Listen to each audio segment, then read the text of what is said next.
appreciate everybody coming today for the panel discussion. Uh, the idea here is that we want to talk about um, some helpful ways that when you're a young college football coach, essentially it's tips to help you as far as going into an interview, before you ever get there, when you're on the interview, and actually when you leave the interview. So what we've done is we've assembled a panel here of people with a lot of expertise, really on both sides of it. And so I'm not going to spend a lot of time on the introductions here, just because typical coach fashion, a lot of these, Scott's the only person that's got a legit resume to where it's not 16 stops on it. The rest of us as coaches, we if we read all the resumes, we wouldn't get through here in an hour. But I do want to quickly introduce some of the folks that are in and out here, may pop in as we get going. But I want to start alphabetically. Fran Johnson. Fran's out at Texas Wesleyan, been an offensive coordinator there for several years, 20 plus years in coaching, tremendous job out there. In fact, 2024 averaged 57.5 points per game. So that kind of speaks for itself. Matt Raw. Matt, am I pronouncing your name correctly? Yeah. Matt is really the only person here that I do not know personally before now, but he's the new head coach at Presbyterian. 24-year plus resume. I told him before we got on here, it kind of warmed my heart. It looked like my resume, and he's been a long time assistant coach. Just now getting an opportunity to be a head coach. So he certainly is bringing experience from the side of the table trying to get a job, and also he's right in the middle of it right now of hiring people. Roussel is the owner of Coaching News Network. We all know it as Football Scoop. Graduate of Ole Miss. You have been the president since 2008, Scott. I'm assuming you probably were doing something with it before. Scott has seen many things, probably plus and minus when it comes to young coaches going into interviews, and so we certainly welcome his expertise with it and the things he's seen over the years. Rusty's in the same situation. Rusty's head coach at UT Chattanooga, was a graduate of Chattanooga, and also 9 moves over 30 years. And we were together, I guess it was somewhere around 98 or something like that at Chattanooga. So we welcome everybody here. I'm Charlie Corner. I'm the owner of FirstDown PlayBook. Coaching experience with the NFL and in college, that type of thing. But I have certainly been on my share of interviews from the assistant coach trying to get a job. Never been a head coach, so I can't bring that perspective. But I do have a little bit of experience on the side of trying to get the job. So I want to preface this real quick. Thought about it last night about we're a cynical group when it comes to coaches. So I know a lot of coaches out there probably thinking like, I can tell you how you get a job. You know somebody. If you don't know somebody, you're not going to get that job. I'm not going to argue with that. 100% true. But here's the thing that I want all young coaches to take in consideration before we get started here. When you're in a position like Rusty or Matt, you may have several coaches on your staff who know somebody that might be a fit for that job. And so as you go into that, you can always say, well, they knew somebody. Well, there might have been 3 people that knew somebody, when they went into that. So you need to keep that in consideration, that you still need to do a good job when you get to the interview. So I'm going to start it off with Coach Wright. Rusty, we talked about it a little bit. Matt just lost a coach yesterday. So, you lose coaches frequently. You're in that situation. When you have an opening on your staff, as I'm sure you do every year, what's the first thing that comes into your consideration with it? Make sure your mic is on. It looks like there's a little X out through it there. So yeah, first thing happens for us is, depending on what side of the ball, go in there and ask that coordinator what he wants to do to start with. Doing it the last 6-7 years, I kind of have a little bit of a list in mind for each position from some young guys I've been around or seen work camps, those kind of things. If we have a GA, we may start with him, especially one that's played for us that we know. The first thing I do is go in there and ask the coordinators what they want to do, how they want to go about doing it. Is there anything they want to move, or anybody they want to move around, think it's a better fit, something's better. and then kind of go from there. It's interesting that you say you want to move around, because I think that is maybe something that a young coach might get pigeonhole themselves. I know that I've gone into interviews wanting, I'm gonna make it up, maybe the running back job, but I walked out and 2 weeks later I had a tight end job just because it was a fit. So as that happens, you do open that up and think about it in that way. Yeah, I think that's big, especially for young coaches. You got to, if you can coach. I've always believed this. If they give me a 5-minute head start, I can figure out how to coach quarterbacks. Might not be perfect, but I can figure out a way to go get it done if you're a football coach, and that's the thing is I always think it's good, especially for young guys. And we've tried to do that here. We've moved a couple of guys around at times. I think it's good for them to learn and see it in a different room, especially if they're a good coach. You want to, and if I got an opportunity to bring another guy in that I feel like is going to become a good coach, but it's not his position, end of the day, they can go through all these interviews they want to. My offense coordinator, my defense coordinator are going to tell them what we want them to do, and they got to figure out how to go coach it when it's all said and done. So Matt, you're right in the middle of it right now. I mean, your situation is a little unique. I was thinking about it last night too. You're on the staff the last 2 years, correct? And were promoted to the job. And so I'm sure you've got some people that stayed on board and some that did not.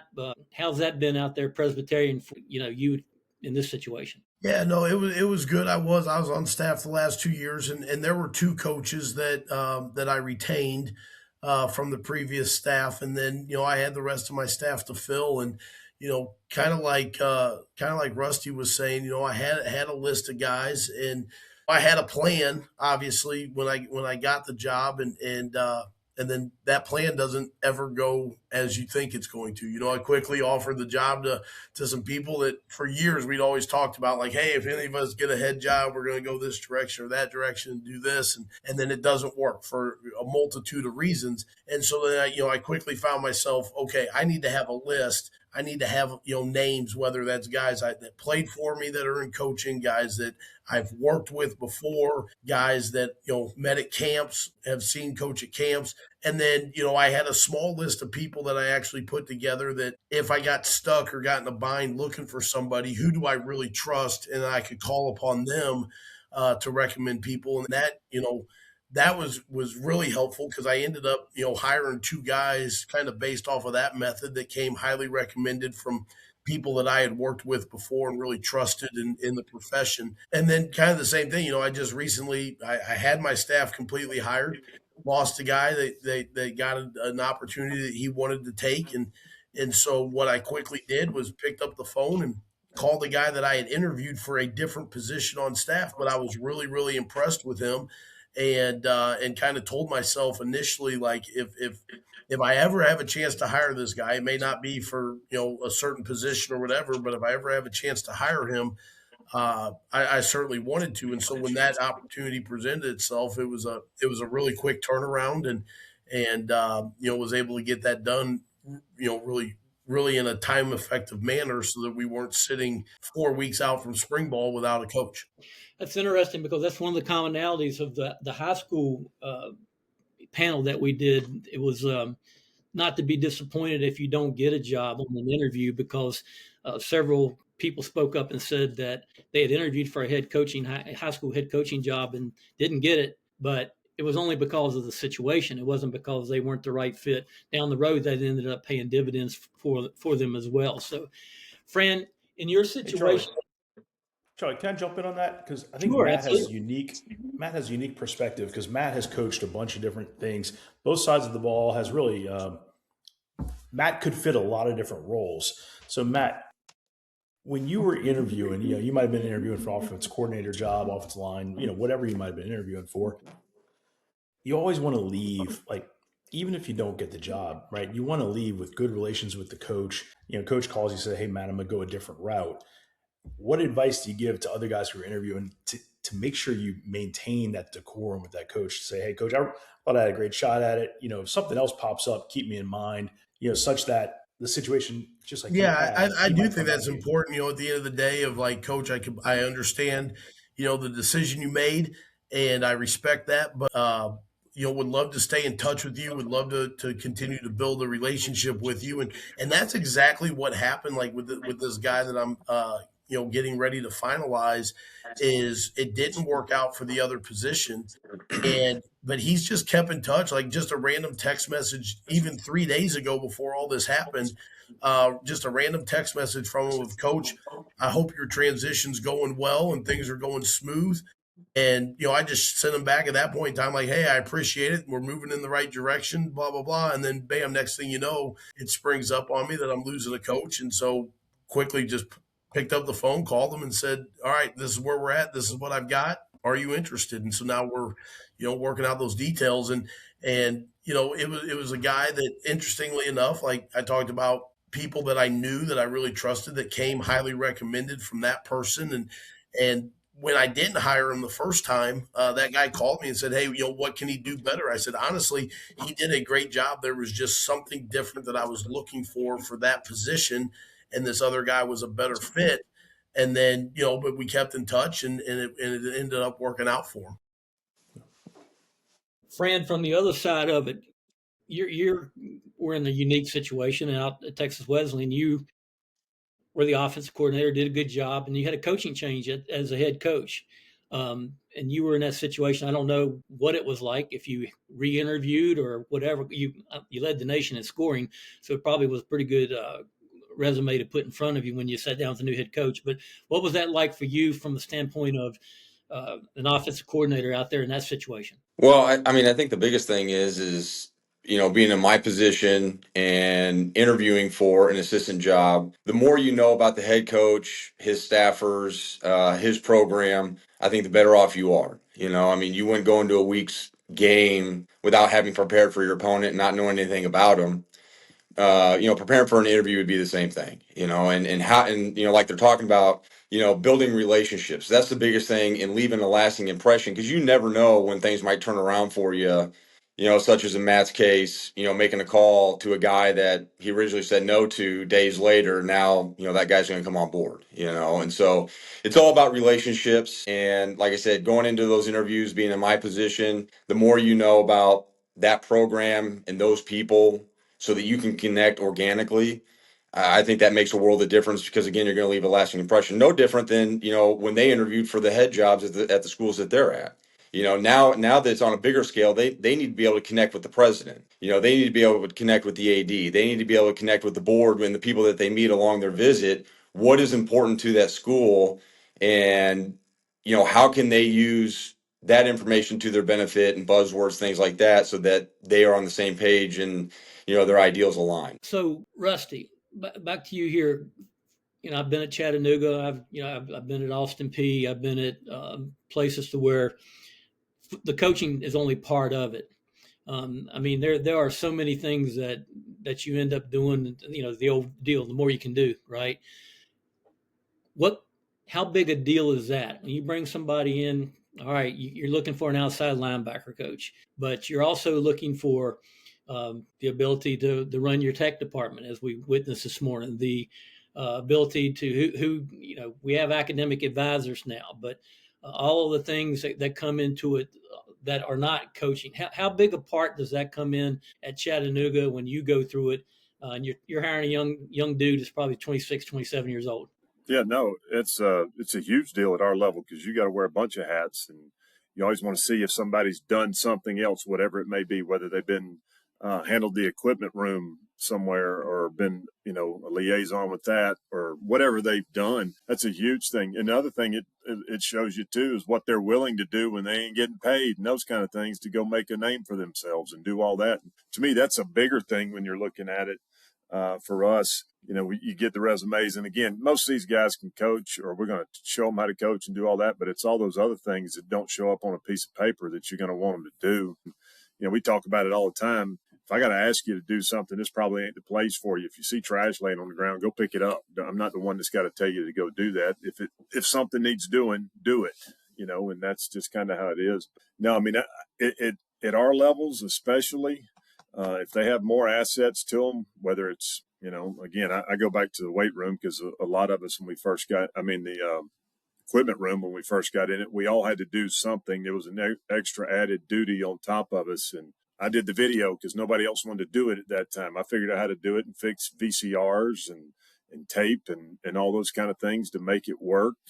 But I knew no one else was going to do it, and that was a way to get my foot in the door because nobody else wanted to do it. So I knew I was going to bring some value some way, somehow, and I think that's the biggest thing with young guys. We have GAs or quality control or whatever, analyst or whatever you want to call them now. We have them.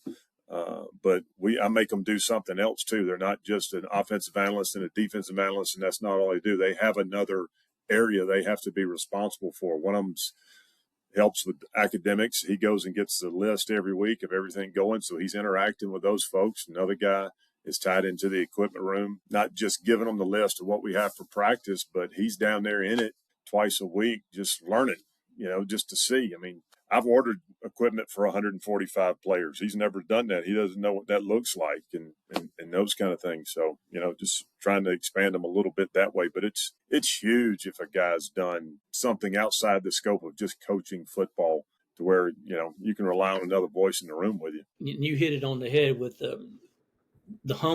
being humble enough to do it. In other words, they got to run you out of the building. I mean, from a standpoint of you make yourself so valuable that like some of the things you do other than coach the tight ends or linebackers. But I'm going to bring up something that's dear to my heart. I will promise you that I don't make it 30 years where I made it without special teams. Right, Fran, you're an offensive coordinator, so you probably, I don't know if you have or haven't, but I think it's critical. Once again, I got jobs just because I could coach special teams. I kept jobs. I got moved around. I was the guy that, all right, Charlie, we're hiring a tight end coach now, and you're not coaching tight ends anymore. You're going to coach your running backs, but you're still a special team, and special teams is what kept me there. Matt, anybody, what role does that play at schools your size?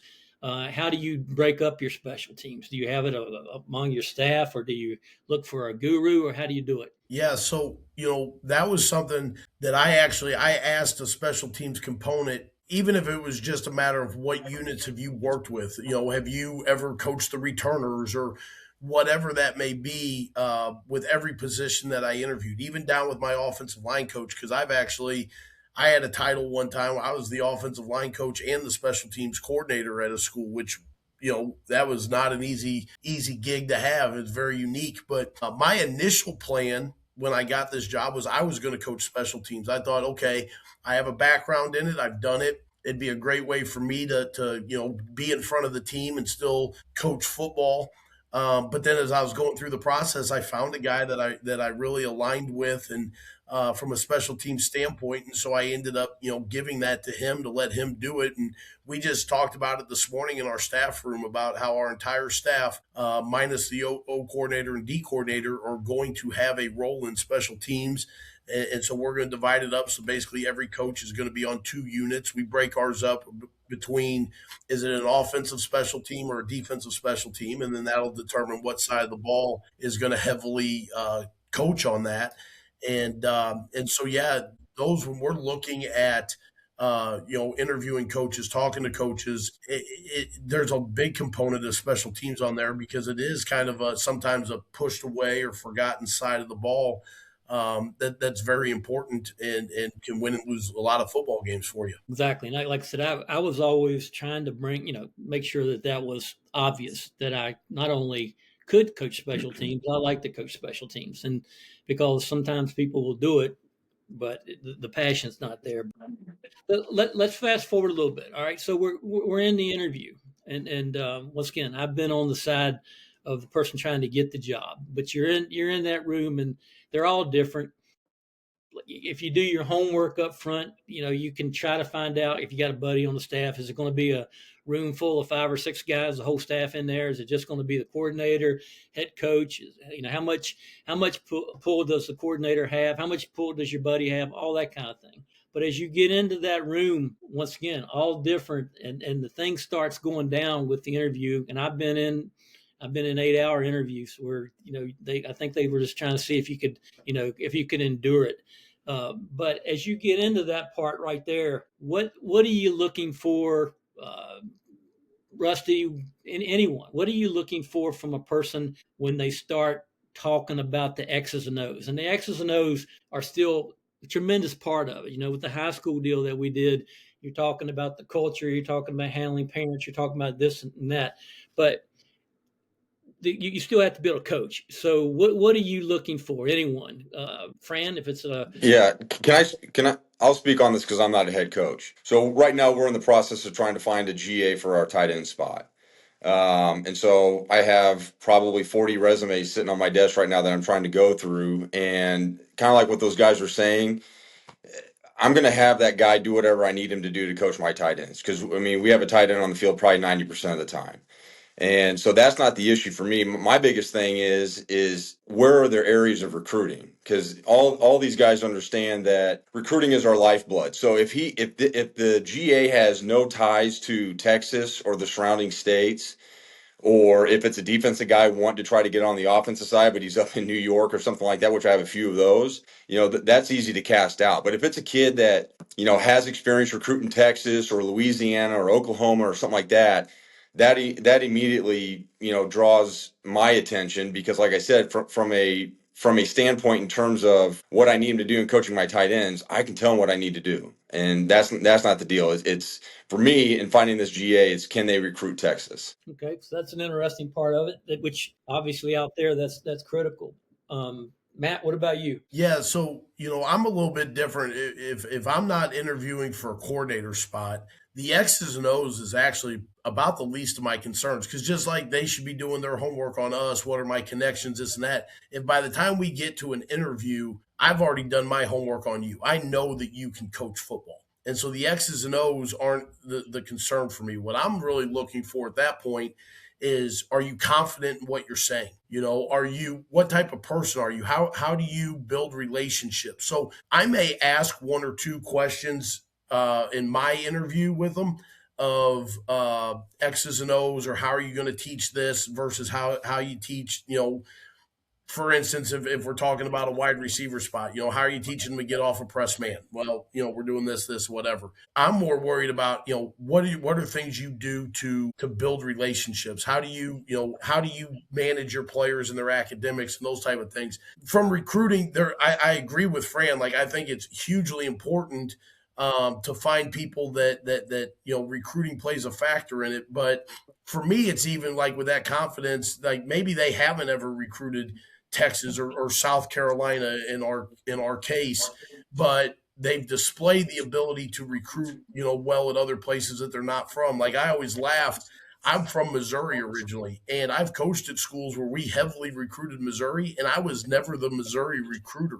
I was always the Texas recruiter or the Chicago recruiter or what have you. I was never actually the guy that recruited Missouri. So I think if you can build relationships that way, and it all kind of comes back to, how do you build relationships? Now, I also always ask there's one question I always ask. It's my favorite question in the interview process. And I just ask people, what is one thing that you do as a football coach that is unique? And it can be a drill. It could be, a part of your weekly preparation. I don't care what it is, but what is something that you do that no one else does? And a lot of times, guys, there isn't anything that no one else really does, right? But what I like to really see in that process is how do they light up when they're talking about it? They believe they're doing something innovative and different.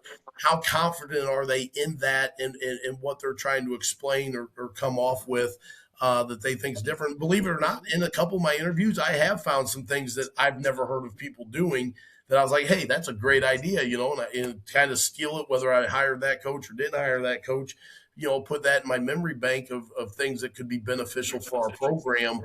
But at the end of the day, I'm kind of the last component of it for me is truly the X's and O's, because again, by the time I get to the interview with you, I've done my homework as well on what type of a coach you are from a schematic standpoint. I've called people that know you and have talked to them about those things as well. Usually when you get to that point of an interview process, you don't get there without being a good football coach and knowing football.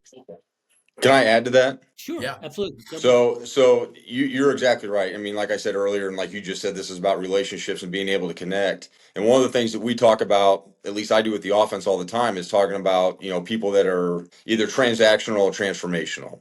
And it's the same thing in looking for a coach. If you're finding a coach that, and you guys have done this, more than I have, if you get a feeling that he's transactional, this is about him and how can this propel him, and using kids as currency, that's a little bit of an issue. So finding the transformational coach versus the transactional. Goes back to the old Lou Holtz saying, shows how old I am, I guess, but don't go into the interview talking about what the job can do for you. Talk about, what you bring to the coach and how you're going to help. But I always felt like, once again, I do have experience in some of this. When I got in at whatever level, I remember going to the Chicago Bears interview, quality control. My buddy told me, he said, whatever, he wasn't even going to be in town that. He said, you'll go in for the interview, whatever they asked you, say yes, say yes, say yes. Don't say no. He was thinking more about the technical part of it. Well, it turns out Dick Duran, the head coach, who was very thorough, had every assistant coach interview me for their position. And so I got in there, and then with the running back coach, I got technically talking about how I would teach, everything from pass blocking, offensive line, defensive line, the whole bit, because his thinking was that if anybody ever went down in the NFL, that I would probably be that dude that would have to go over there and coach it. A little different now, probably got 40 coaches out there. But I just remember getting in the middle of that going, I am not going to lose this job, and being just trying to be so technical, meaning like I'm going to coach the running backs. Right now, I'm going to coach the running backs. I'm going to coach footwork. I'm going to coach everything I know about it. And I'm going to be very passionate about it. Even the special teams coach was a part of that. So I know the old deal where, Nick Saban says, we don't bring coaches in here for ideas. We bring coaches in here to teach our ideas. And that sounds like we're kind of all on board with that. But I've always felt like when you get into an interview, the ability to teach is still paramount. I mean, you are a teacher. You've got to be able to communicate, even if it's only one technique, even if it's only one play. You don't need to go put in the whole spread offense. But if you can teach the inside zone, blocking for the offensive line, that's a big deal. That's always a part that I've looked at it from that standpoint. Here in the world of 2026 now, we do things that are internal with our job search and our jobs, but we got a lot of people, Scott, and you're all over this. We take the coaching by the young guys outside of the office. We take it to X, we take it to Twitter, we take it to Facebook or wherever, and we have podcasts. We're doing one right now, right? I mean, we're all putting ourselves out there for the public, something other than coaching the team that you're on, or the position that you're on. Scott, what's your advice for a young coach that's out there? And I have several of them that work with FirstDown PlayBook, and they put our content out there, use our tool, and I'm happy that they do it. They're good young coaches, but you got to be careful. You got to be careful of what you do and how you do it these days. So what, Scott, good, probably positive things you've seen, negative things you've seen with social media before you ever get to the job interview? Yeah, I think hiring managers, head football coaches, coordinators who are hiring, one of the things they're leery of is they don't want to hire a bad apple, right? They want to make sure they're hiring people who are going to bring positive energy to the staff, who are going to be a great addition. You're going to say, I love that guy comes in here. Every morning when he walks in the staff room, I'm so excited to see that guy. And you don't want to hire that negative, that bad energy human. So social media does give us the ability to kind of see who that person is. We've heard from the other guys who've worked with him, from his recommendations. We've seen what he said in here, but let's just check social media and just see if what he's posting aligns with who we believe he is, and would he be a good fit for our place?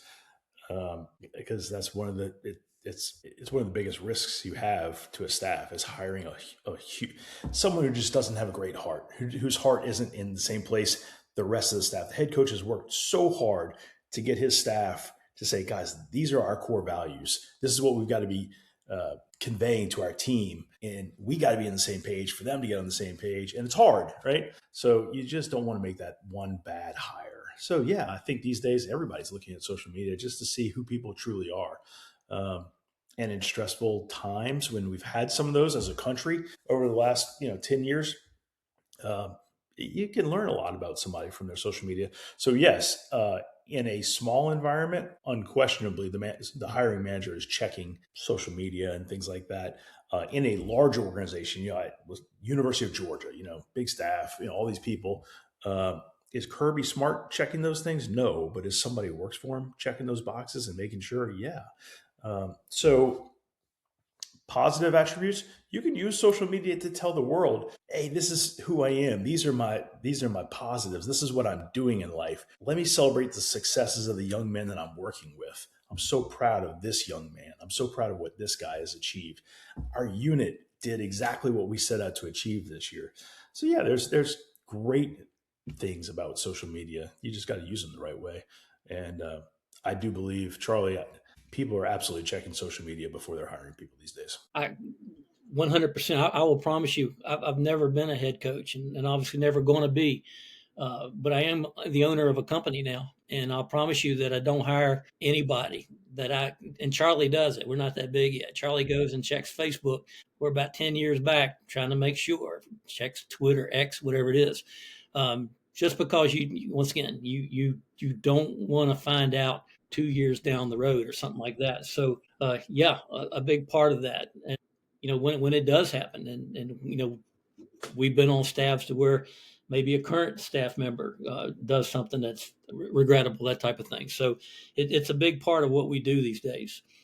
Going from here, all right. So you're in the actual interview, and you've gotten in front of the head coach, you've gotten in front of all the assistants at some point in time. And now it starts. Other people are coming in after you. In other words, you're not the first interview. I mean, maybe you are the first interview, and you got other people that are going to be coming in behind you. How do you handle it from there?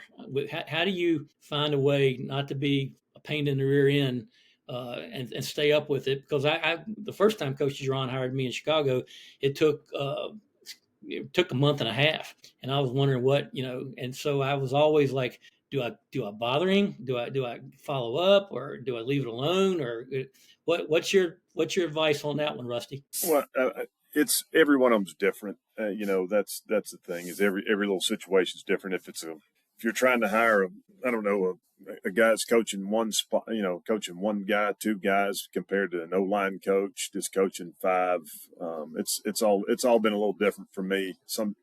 I've, knock on wood, never truly had to hire coordinators except for the two I hired to start with, basically. So Do you want my buddies calling you? Some of them don't. This is the first thing I say to my staff is, do not give my phone number out to somebody that you want to interview, because that's the worst thing ever. Now, after they come on the interview, I tell them I'm going to be the one they're going to talk to at the end. I'll call you if we're going to hire you. I'll call you if we're not going to hire you. You won't get a text message. I'll call you and talk to you. I can't stand that. I can't stand somebody sending a text message to not give someone a job when they would call them if they were going to give them the job. At the end of the day, that drives me insane in this day and age. But for me, it's just a little different. If I'm hiring a guy that's going to coach two or three or four bodies, compared to just my outside linebacker coach, it's only coaching two sometimes. I probably don't interject with him too much. I don't want them dealing with me very much when it comes to that. Coordinator, a little different deal. I'll take some more info on those guys, more so to say. But right now it takes us about 2.5 weeks to clear someone once we decide to hire them. When it's all said and done, just because of HR, and everywhere you go, that's different. So don't hit me up. I'm better off than that. If we're going to offer you the job, we want you. There's no need to hit me up after that. And nothing they're going to do is going to change my mind. Once I kind of make my mind up, it's over. I don't have a whole lot of change or thought process in it, and we just kind of move on from there. So I'm going to throw out a scenario here. All right. Because once again, I've been in that position where, I don't want to bug the guy, but I do want him to understand how badly I want this job. And, you're really bugging your buddy on the staff usually with that one. Like, come on, man, tell me what I need to do. And it usually works itself out. But I have heard of situations, Matt, I'll throw this one on your plate here, to where you're a young coach and you want a job and you're GA, and so you've interviewed for more than one job, and you got the job with you at Presbyterian that I really want. That's the job I want. But I know I've got a job over at, I'm going to use my alma mater. I got to, I'm in the door at Catawba. All right. They say that I've got the job, and I got to let them know, I got to let them know within 2 days, or they're going to move on from old Charlie. They're going to hire somebody else. I mean, what do you do, Matt? Do you want that young, you want It's that young funny. person? It's funny you asked that question to me because 2 years ago, that's how I ended up at Presbyterian College. So I was out of a job and had interviewed a couple places, got a phone call, got offered a job. By the end of that afternoon, I'd been offered three different jobs, but they weren't the job that I wanted. I wanted the PC job. Of all the jobs I interviewed for, I thought this was going to be a great fit for me. I really wanted to work with Coach Englehart and his staff, and so I picked up the phone and I called Steve. I just said, Coach, I don't know where you're at timeline wise, but I just wanted to let you know, I really want the Presbyterian job, but I've been offered these other jobs. Uh, can you tell me? And so him and I got to talking, and basically he told me at that point in time that he was willing to offer me the job if I was willing to take it right then and there and get moving. So I took the job, called the other schools back, told them I wasn't taking those jobs, got in my car, and 24 hours later I was driving to South Carolina. So I picked up the phone call. Now I do kind of agree with Rusty, like not kind of, I do agree with him. It can get exhausting, all the text messages and phone calls a little bit. And so what I've tried to do this first go round is I give everybody a time frame that I'm going to let them know one way or the other. And then if I'm not going to hit that time frame, I would pick up the phone and call them again and just say, hey, some things came up. I'm not going to make that deadline. We're going to push it back. It's going to be 3 or 4 more days, past whenever I told you you would know. Because that happened too, where, just things outside of football come up, you got to go, you're going to spend a Wednesday afternoon trying to make a decision.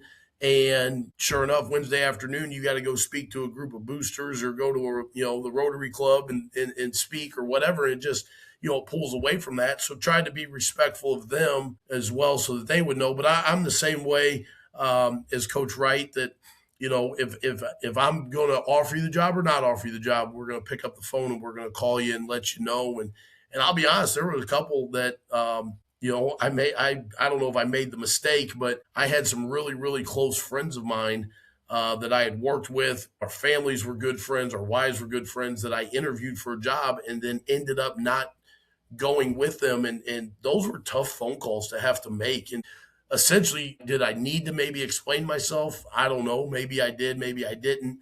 But I felt it was the right thing to do and tell them why. And I mean, those lead to some really, really hard conversations, as well. But I feel like it's the right thing to do, and that's the right way to handle it. And but I completely agree with what Coach Wright said about that process and what that looks like, and all those type of things. So 100%. I'm so glad to hear that both of you are saying that about our deal. Once again, never been a head coach, but doing a company, and we do.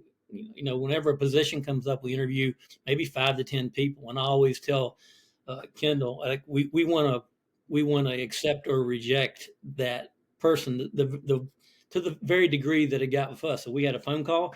That's what it's going to be, a phone call. We had a Zoom, maybe not a Zoom, but I want to make sure that we do it the right way on the way out. So that's just professionals. Scott, what came to me thinking about you last night, young Charlie, who was passionate about the game and laid in bed at night, wondering about who's going to get this job, that job, and could be guilty of thinking that he was a candidate for every job that showed up on Football Scoop.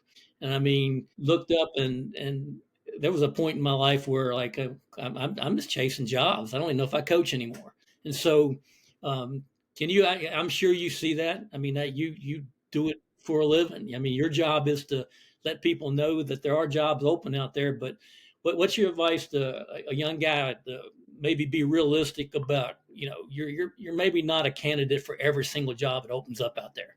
I have this conversation with probably 100 different young men every year.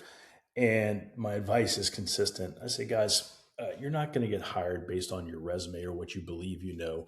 You're going to get hired because of a relationship that you've developed, you've cultivated.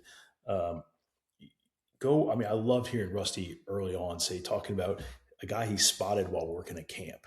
Like, you got to go there, go work a camp, go volunteer, even if it's only for a few weeks. Go, during the summer or whenever.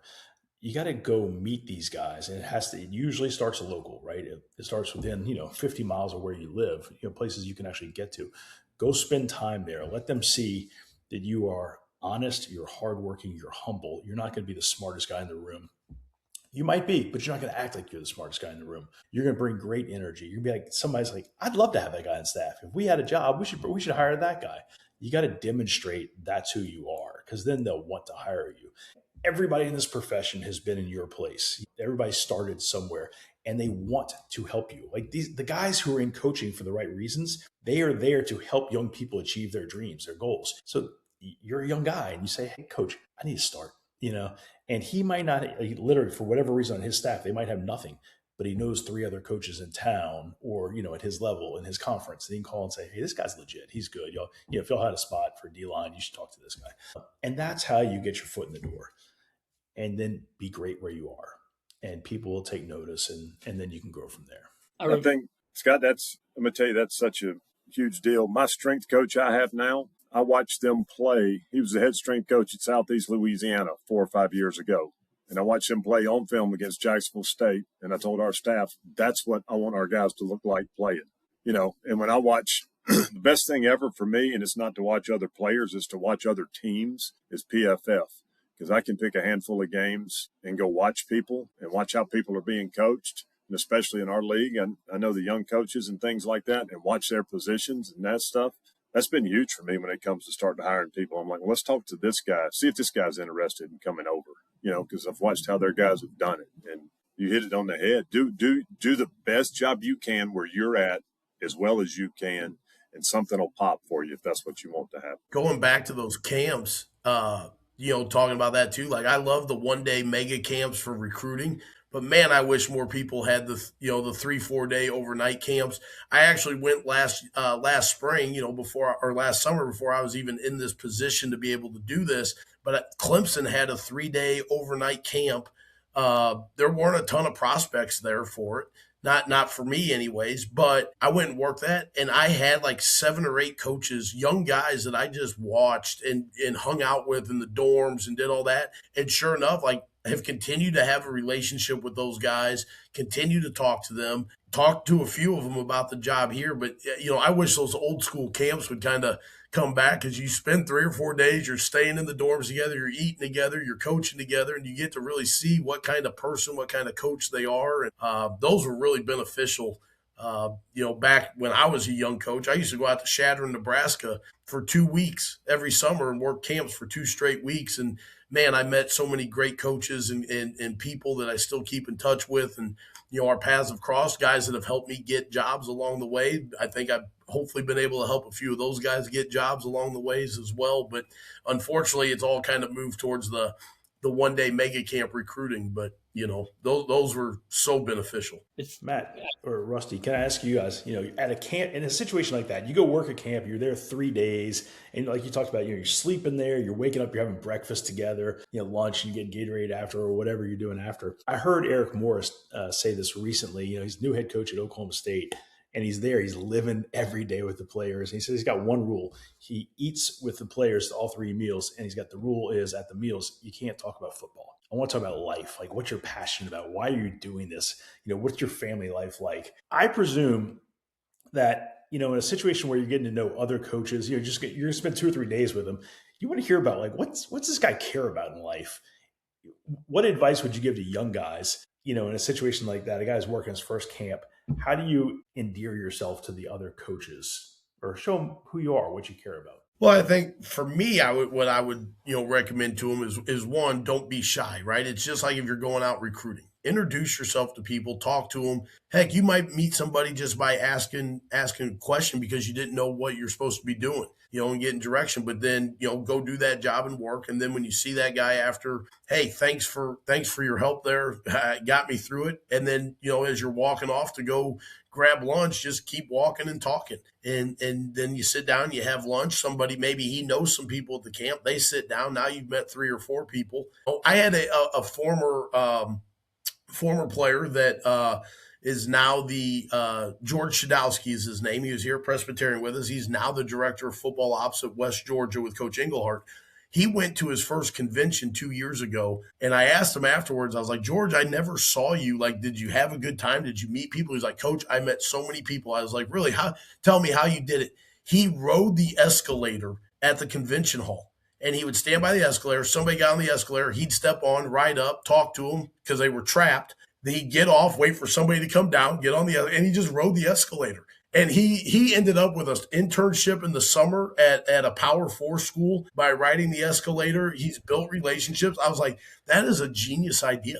But he wasn't afraid to put himself out there. He wasn't afraid to talk to people. He found a place to do it. And next thing you know, he's building connections. And George is going to have an unbelievable future in this profession. But it was kind of a neat story that I told some of my coaches when we went to convention this year. I was like, as a young coach, yes, you have a job, but you need to continue to build relationships. Don't be afraid to ride the escalator. Great story. That's great. I mean, I'm sitting there listening. Everybody relates it back to themselves at some point. I mean, I can directly connect working a camp at the University of Virginia as a young Charlie with Bob Shoop, who got me connected with John Shoop at Vanderbilt when I got the hire. And then guess what? John Shoop got a chance to be involved to get me in the NFL. So yeah, camps, conventions, things like that. You've got to get out and still be a person. So wrapping it up here, Fran, I'll let you go first. I mean, once again, the question that I always get, and it's a broad question, but they always go like, well, how did you do it? And how did you're coached 30 years, 9 in the NFL and all that.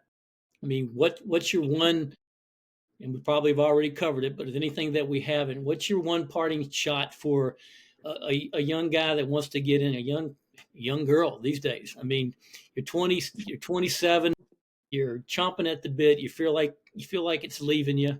I never got a paycheck till I was 28, so I don't know what it's like now. But you feel like it's passing you by. What's the last piece of advice you would give somebody how to stay in it? Well, I mean, yes, you're right. Everybody's hit on it. It's about relationships. Honestly, the first job that I got, it was because I played at Benedictine, and Larry at that time was in need of a quarterbacks coach, and that's how I got the job. And I was still trying to play at that time. And what I learned over the course of my time of doing this is to be a sponge. You guys talked about special teams. I don't coach special teams, but over my 20 years of doing this, I've made sure to pay attention in special teams meetings, things like that, so that if one day I need to, I can do that. Whether it be a position, whether it be a team, whatever that is. But again, this is about relationships. It's about building relationships with people, whether you're playing them or whatever the deal is, and maintaining that relationship. And as you guys understand, relationships take time. You got to invest time in people because we're in the business of people. Like I said, so I talked about transactional earlier. I try to be a transformational coach as best I can and build relationships with people. Rusty? Everything Fran said right there, relationships is the thing. But for me, I've had some good jobs. I've had some not so good jobs. Okay, just how it goes in this profession. But the one thing I made a promise to young Rusty Wright was be yourself. And no matter what, I've been myself. Probably not some places that I could be because I was myself. And that probably kept me from going some places. But I lay my head on the pillow at night. And if it's good enough, it's good enough. If it's not, it's not. But I can look myself in the mirror knowing, trying to do right by young people, busting my butt for the place I'm at. And then if, again, that's good enough, it's good enough. If not, they'll find somebody else that can do it better. But be yourself. I mean, don't go into an interview. Don't go into something trying to be someone else because you are who you are, and that's what got you there. Don't try to sell yourself as something that you're not, because when you get there and they see that that's not the person that was in the interview, Everybody's going to go, whoa, who's this dude we hired? And it's no different than showing off your facilities. If you got crappy facilities, you better show them, because when a kid gets there, he's going to walk in and go, whoa, wait a minute, I didn't see this on the tour. And it doesn't matter. You are who you are, and you're what you portray. And end of the day, that's my best advice is be yourself no matter what. And if it's good enough for folks, it's good enough. If it's not, and they can't take it, can't handle it, or don't like it, then that wasn't the place you were meant to be. Matt? Yeah, I mean, I agree with what both of those guys said, and the only other thing I would probably tell a young coach is if you're getting in this profession for the money, you're in the wrong profession. You got to be in this profession for the kids, right? And there's going to be a lot of highs and lows along the way, and you got to be able to ride the highs out with humility, and you got to be able to ride the lows out with perseverance and toughness. And they're both going to come and go. I was told when I was a young coach, I was when I was 23, 24, 25 years old, I was eager. I was trying to be at the next job. And Matt Ince, the head coach out at Fresno State, told me, Matt, it's not about being the youngest coach. It's about being the oldest coach. How are you going to survive long enough? How are you going to make meaningful relationships? How are you going to become the coach that you're trying to be? How are you going to be that coach now where you're at? And that's going to persevere your career to be to be in this a long time, not worried about, am I going to be the youngest to ever do this? Am I going to be the first to do this? If you're really going to make a career out of it and be in this for the long term, you're not going to make money early. You're not going, you may get fortunate and make some money, but along the way, it can't ever be about that. And it's got to be about just, steady growth for your players, pouring into them, growth for your relationships that you build, growth for yourself as a person, as a coach, and your knowledge of the game and those type of things. And I'm a firm believer that good things happen to people that work hard and do right and treat others well. And if you do those things, it's all going to take care of itself. It's a hard message sometimes to reinforce these days when it does happen. You do have 29-year-olds who are offensive coordinators and head coaches in the NFL, and so there is the temptation to think like, why not me? But at the end of the day, we're all kind of doing the same thing. The paychecks are different, no doubt about that. But the paycheck that won't make you sleep well at night either in some cases. But Scott, what's your parting shot here? Yeah, my parting shot is I believe that God has a path for all of us, and trust God's path. And He might recognize that you need to learn a little bit in a situation. So He's going to put you in a position to learn a little bit and to learn to trust Him. And, there's 7-8 billion people in this world. We don't all live, thank goodness, like New York City. We're not on TV every day and all that stuff. He might put you in small town Georgia, middle of nowhere Kansas, because He needed you there to help that young man that you're going to meet change his life. So God's putting you in places for a reason. Trust Him, walk with Him, and say, God, you lead, I'll follow, and I will just continue to put in the work because I know you got a great plan. And trust God. Sometimes it takes longer than you realize, and He's got a great reason. And then you look back and go, gosh, you know what? I actually learned a lot from that situation. So just trust Him, and it's all going to work out the way He needs it to for you. Absolutely. I would just my parting shot would be similar, Scott, to what you're saying. I look back on 30 years of coaching. I've been out now for 15 years. I don't think back to what All-American. I don't think back to the paycheck. I think back to, getting on that bus to, Western Carolina with Rusty Wright, when we traveled in a van. I look back to the relationships that I still have. And everybody, you young guys need to keep that in mind when you work with someone. That was kind of the tragedy a little bit this year of the convention, to where that's usually the one place that everybody gets to come back and see their old buddies, right? That because we're spread all over everywhere. But I would just say enjoy it.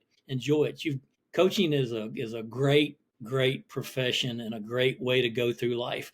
And that's why people want to be us. You know, I'm not anymore for me, but that's why they want to be you. They want to be leaders. They want to be coaches. They want to be people that do transform other people's lives. Yeah, we're all very fortunate. If you're a young coach out there, embrace it, enjoy it while you can. I want to thank all of you for being here. Once again, every time we do these things, I've been doing this stuff now for 46 years. I learned something, so I'm sure any young football coach out there would do the same. But we appreciate you. If you ever need anything from us here at FirstDown PlayBook, please let us know. Y'all have a good day.